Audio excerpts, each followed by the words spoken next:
The site where the Ark of the Covenant was known to have been stored in Israel for 2 decades is about to be excavated for the very first time. The Ark of the Covenant, according to the Hebrew Bible, is a beautifully crafted gold box that is believed to have held the original stone tablets containing the 10 Commandments. Not only is it a sacred relic, but the Bible also describes its incredible power, claiming that it was used by the Israelites in battles to defeat enemy armies and even level entire cities. However, at some point in the biblical narrative, the Ark vanishes, never to be heard from again. While many believe it was destroyed when a Babylonian army besieged Jerusalem in 587 BCE, there are those who think it's still out there waiting to be discovered. Some suggest that the Ark rests in a hidden cave in the Judean desert, sealed away for centuries. Others claim to have seen it, saying it is safely housed in a church in Ethiopia. Still, some believe it's buried beneath Jerusalem in an underground vault where it disappeared. The location of this legendary artifact continues to mystify biblical archaeologists and fuels a wide range of theories, from wild speculations to entertaining but unverified conspiracies about where it might be. This is where I come in. I want to carefully investigate this mystery and separate fact from fiction. So let's dive into the question. Is the Ark of the Covenant truly lost the artifact? The exact origins of the Ark remain a mystery, but the Bible provides its own account in the book of Exodus. After Moses and the Israelites escaped slavery in Egypt, they camped at the foot of Mount Sea. Suddenly the mountain trembled, smoke enveloped the summit, and God's voice called out from the heavens. He instructed Moses to climb the mountain, where he stayed for 40 days and nights. When Moses returned, he brought with him 2 stone tablets inscribed with the 10 Commandments, sacred laws that formed part of the covenant between God and the people of Israel. In exchange for following these laws, Israel was to be God's chosen people. Shortly after, God commanded Moses to build an ark to safely house the tablets. He provided detailed instructions, saying, "Make an ark of acacia wood, 2 and 1/2 cubits, long, a cubit and a half wide and a cubit and a half high. Overlay it with pure gold, both inside and out." The ark was also designed with a gold molding around it, and 2 gold rings were placed on either side so that large poles could be inserted for carrying it. Inside the ark, the stone tablets containing the 10 Commandments were kept. The Bible also tells us that the ark contained a jar of manna, the miraculous food that appeared during the Israelites' desert journey, as well as the wooden staff of Aaron, Moses' brother. The top of the ark was adorned with a golden lid featuring 2 cherubim facing each other. This lid was known as the mercy seat and was considered the holiest part of the ark. It was said to serve as a throne for God, who would appear seated on it before Moses and Aaron. The ark was housed in a large tent called the tabernacle, and only Moses and Aaron were permitted to enter the innermost area where the ark was kept. It was believed that they could communicate directly with God there. The ark itself would have been an awe-inspiring sight, not only because of its intricate design, but because it represented God's physical presence on earth, as well as the symbolic heart of the Sinai covenant. Many biblical scholars and archaeologists believe the ark likely existed due to the Bible's detailed measurements. It seems that a scribe meticulously recorded these dimensions, which were then transcribed onto parchment. Moreover, the tradition of crafting ornate ceremonial chests was common in the ancient Near East. The ark has often been compared to ancient Egyptian procession barks, ceremonial boats that carried statues of gods during public displays or were transported along the Nile. In 1922, when Howard Carter uncovered the tomb of Tutankhamun, he initially thought he had found the lost ark. However, upon closer inspection, it turned out to be a gilded orrery chest for the young pharaoh. Though it wasn't the ark, the resemblance was striking, especially since a statue of the god Anubis sat on top, guiding King Tut into the afterlife. Similar themes can be found outside Egypt as well. A 9th century Phoenician sarcophagus, which housed the body of King Ahab, depicts the storm god El sitting on a throne guarded by 2 cherubim. This bears a strong resemblance to the mercy seat of the ark, where the Hebrew god was believed to sit. Interestingly, El is thought to be the precursor of the biblical God, who is also often referred to as El or Elohim in the Hebrew scriptures. These connections to nearby ancient cultures support the idea that the ark in some form may have existed, although some of its more mythical aspects remain open to debate. Perhaps the most dramatic of these events occurred when the Ark's destructive powers were fully revealed. When the Ark was brought to a town called Beth Shemesh, the Curious Towns, people looked inside, as you might expect. Such an act of disrespect was met with severe punishment. The town was quickly engulfed in flames, and the death toll varied, with one account claiming it was as high as 50,000 people. After witnessing the Ark's immense power, the Israelites began to see it as a potential weapon. Its most famous use is described in the book of Joshua during the siege of Jericho. The Ark was paraded around the city walls, accompanied by the sound of horns. This continued once a day, and on the seventh day everyone shouted in unison. At that moment, the city walls collapsed, allowing the Israelite army to rush in and destroy the inhabitants. Following God's command that no one be spared, the Ark had become a kind of biblical super weapon.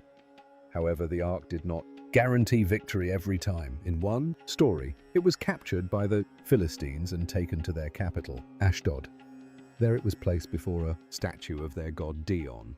In retaliation, the Ark destroyed the statue and unleashed a terrible plague on the city.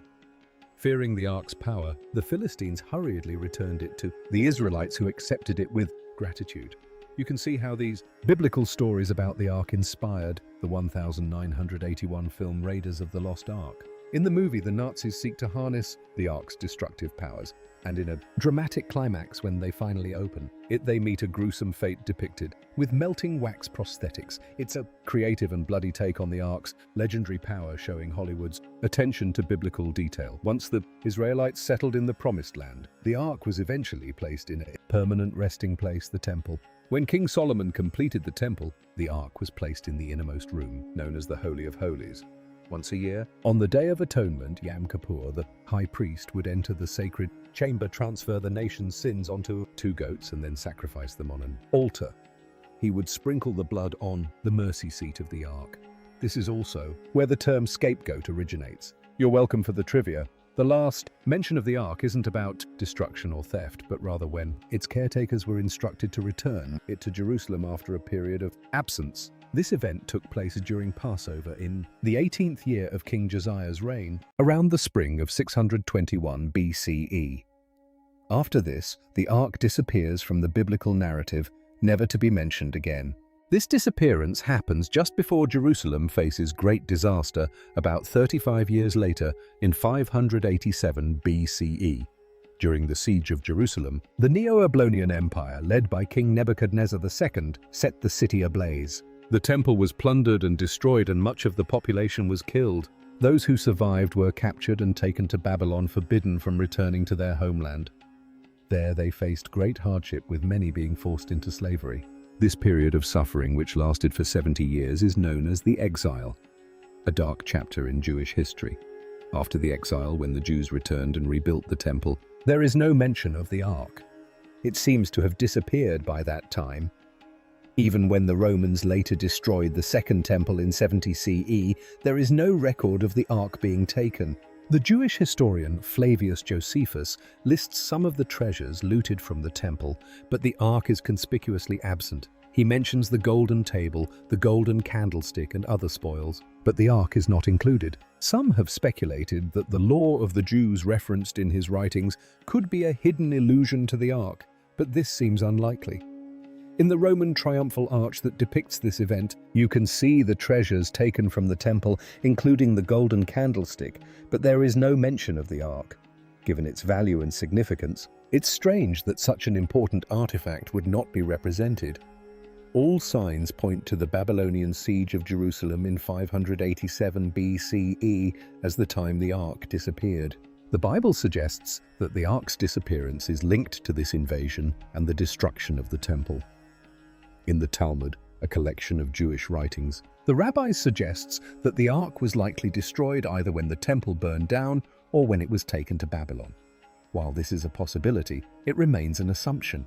There is no definitive statement in the text confirming the Ark's destruction on that day. This lack of direct evidence leaves room for many other theories. Perhaps the Ark was hidden in a safe location before the Babylonians arrived, or maybe it was never there at all. The Ark could still be out there today, waiting to be discovered. The Judean desert, Given the Ark's prominence and the mystery surrounding its fate, several theories about its current location have emerged. Some are more credible than others, but I've narrowed it down to three of the most plausible. One of the earliest Jewish sources suggests that the Ark was hidden in a secure location somewhere in the Judean desert. This theory is found in the second book of Maccabees, an apocryphal text that isn't included in all Bibles. Apocryphal books were written in the centuries following the Babylonian exile, and although they aren't considered part of the official canon by all traditions, they provide valuable historical insight. The second book of Maccabees is believed to have been written between 150 and 120 BCEE and describes how just before the Babylonian invasion, the prophet Jeremiah had a vision that the Ark would be destroyed. Fearing this, he decided to hide it in the wilderness. According to the book, Jeremiah took the Ark to the mountain where Moses had gone up and seen the inheritance of God. This is commonly believed to refer to Mount Nebo in Jordan, the mountain where Moses viewed the promised land in the book of Deuteronomy, although this is not confirmed. After hiding the Ark in a cave at the foot of the mountain along with other temple items, Jeremiah sealed the entrance. Some of his followers wanted to mark the location for future retrieval, but Jeremiah stopped them, saying, "The place shall remain unknown until God gathers his people again and shows his mercy." This cryptic prophecy hasn't stopped many adventurous treasure hunters from attempting to find the Ark around Mount Nebo, despite the Jordanian government's strict regulations and heavy penalties for unauthorized excavations. While many items have been discovered near the mountain, the elusive cave containing the Ark has not been found. This has led archaeologists to explore other biblical sites, particularly Mount Sinai, the place where Moses received the Ten Commandments. The issue is that no one truly knows where the biblical Mount Sinai is located. The most popular belief is that it is Jabal Musa in Egypt, a tradition that dates back to the 6th century CE when a Christian monastery was built at the mountain's base. However, there's evidence suggesting that Mount Sinai could be located elsewhere. Various locations across Egypt, Saudi Arabia and Jordan have been proposed as possible sites for the biblical Mount Sinai, meaning the Ark could be hidden in any of these areas, assuming of course it hasn't already been discovered. One theory even suggests that the Ark was found during the Crusades by the Knights Templar. According to this legend, the Knights were camped near the ruins of Petra in Jordan. Having heard rumors that the Ark was hidden nearby, they searched the area and eventually found an unmarked cave at the base of Mount Jabal al-Madba. Inside, they discovered golden treasures and ancient relics that had seemingly remained untouched for centuries. At the back of the cave, they found what they were looking for: the Ark of the Covenant. The story goes that the Templars took their newfound treasures back to Europe, but kept the Ark secret, guarding it closely. Some believe it was taken to Chartres Cathedral in France.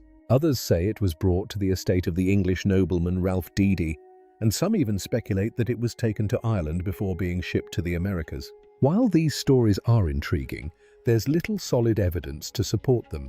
They rely heavily on speculation and questionable sources, and most historians dismiss these theories as fringe ideas. So returning to our main question, the search for the Ark of the Covenant continues with many theories and a lot of mystery surrounding its fate. The Ark's true location remains one of history's greatest puzzles. One of the theories suggests that the Ark of the Covenant was hidden in the Judean desert, and there's some compelling evidence to support this idea. Significant archaeological discoveries continue to be made in this region, particularly in desert caves. In 1946, two Bedouin shepherds were herding their goats near some ruins by the Dead Sea when they noticed small caves on the cliffs. Curiosity led them to climb up and explore, where they discovered a collection of clay pots. After breaking them open, they found a series of delicate scrolls and manuscript fragments. These scrolls had been incredibly well preserved due to the hot desert climate, and the ancient Hebrew writing was still legible. What the shepherds didn't realize at the time was that they had stumbled upon one of the most significant archaeological discoveries in biblical history, the Dead Sea Scrolls. It's believed that these scrolls belonged to a Jewish sect called the Essenes, who hid them in the caves before their community was attacked by the Romans. This mirrors the account in the book of Maccabees, which describes how the prophet Jeremiah hid the Ark before the Babylonian invasion. Much like the caves with the Dead Sea Scrolls, there could be other hidden caves in the desert, possibly containing the Ark of the Covenant, if the stories are true. However, it's also possible that the Ark was never hidden in the desert but instead taken elsewhere, such as to Africa. Let's explore that next. The mystery of the Ark of the Covenant. Is it hidden in Ethiopia or beneath Jerusalem? For centuries, the fate of the Ark of the Covenant has remained one of the greatest mysteries of biblical history. Revered as the sacred vessel that held the stone tablets of the Ten Commandments, the Ark was once the most powerful religious artifact in ancient Israel. Its disappearance after the destruction of the First Temple in 587 BCE has led to endless speculation. Could the Ark still exist today? Some believe it is hidden beneath Jerusalem's Temple Mount, while others claim it rests in Ethiopia, carefully guarded by monks who have sworn their lives to its protection. The Ethiopian claim, a sacred relic in Axum in the heart of Ethiopia, in the ancient city of Axum, a group of devout Christian monks claim they have safeguarded the Ark for over 3,000 years. According to Ethiopian tradition, the Ark is housed in the chapel of the tablet part of the Church of Our Lady, Mary of Zion. No one, not even the highest religious authorities, is allowed to see it except for a single guardian monk who is appointed for life and may never leave the chapel grounds. This extraordinary claim originates from the Kabra Nagast, a sacred Ethiopian text dating back to the 14th century. The book tells the legend of how the Ark came to Ethiopia. According to the story, King Solomon and the Queen of Sheba had a son named Menelik I. Raised in Jerusalem, Menelik later returned to his mother's homeland in Ethiopia. However, before he departed, his followers, who were priests from the temple in Jerusalem, are said to have stolen the Ark and replaced it with a perfect replica. Unaware of this switch at first, Menelik supposedly discovered the Ark in his possession while journeying back to Ethiopia. Rather than being punished by divine wrath, Menelik and his men remained unharmed.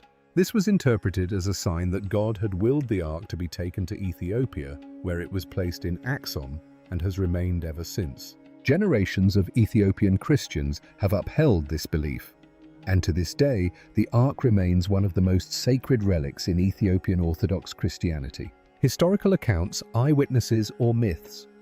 Despite the secrecy surrounding the Ark in Axum, there have been claims of eyewitnesses. One of the most famous accounts comes from Edward Ollendorff, a British historian and expert in Ethiopian studies. In a 1992 interview, Ollendorff claimed that while stationed in Ethiopia during World War II, he was secretly allowed to see the Ark. However, he described it as a simple wooden box, likely a medieval artifact, rather than the legendary Ark of Moses. His statement cast doubt on Ethiopia's claim, leading many scholars to dismiss the story as a myth. In 2009, an Ethiopian Orthodox Church official promised that the Ark would be unveiled to the world. However, the announcement was abruptly retracted, further fueling speculation and skepticism. The lack of physical evidence and the continued secrecy surrounding the artifact have prevented scholars from verifying the claim.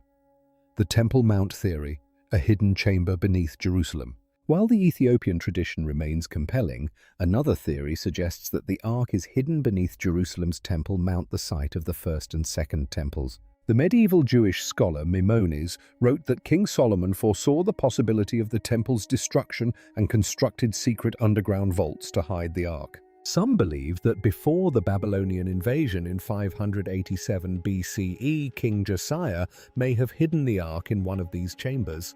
The idea of a hidden chamber beneath the Temple Mount gained traction in 1981 when Rabbi Yehuda Getz, the chief rabbi of the Western Wall, led a secret excavation beneath the sacred site. Reports claim that his team discovered an ancient tunnel that could have led to the Ark's resting place. However, the dig was discovered by Palestinian authorities, leading to unrest, and the excavation was halted. To this day, the Temple Mount remains one of the most politically sensitive areas in the world, making further archaeological investigations nearly impossible. Modern technology, such as ground-penetrating radar, has provided hope for uncovering hidden structures beneath the site. However, the accuracy of such methods is limited due to interference from existing buildings and religious restrictions. As a result, the mystery remains unsolved. Other theories was the Ark taken elsewhere. Beyond Ethiopia and Jerusalem, other theories suggest that the Ark might have been transported elsewhere, the Judean desert. Some believe that Jewish priests could have hidden the Ark in the wilderness, similar to the Dead Sea Scrolls, awaiting the day it could be safely retrieved. Egyptian hiding places. Ancient records suggest that Jewish refugees fled to Elephantine, an island on the Nile, during times of crisis. Some theorists believe the Ark may have been hidden there. The Vatican connection. Some conspiracy theorists claim the Ark is secretly stored within the Vatican's archives, but no credible evidence supports this. The Ark's enduring legacy. Regardless of its true location, the Ark of the Covenant remains a symbol of divine power and mystery. Its disappearance marked a turning point in Jewish history, forcing a shift from physical objects of worship to sacred texts and traditions, which became the foundation of modern Judaism. If the Ark were ever found, it would be one of the greatest archaeological discoveries of all time, one that could redefine history and theology. However, given its legendary power and the warnings associated with it, perhaps some mysteries are best left undisturbed.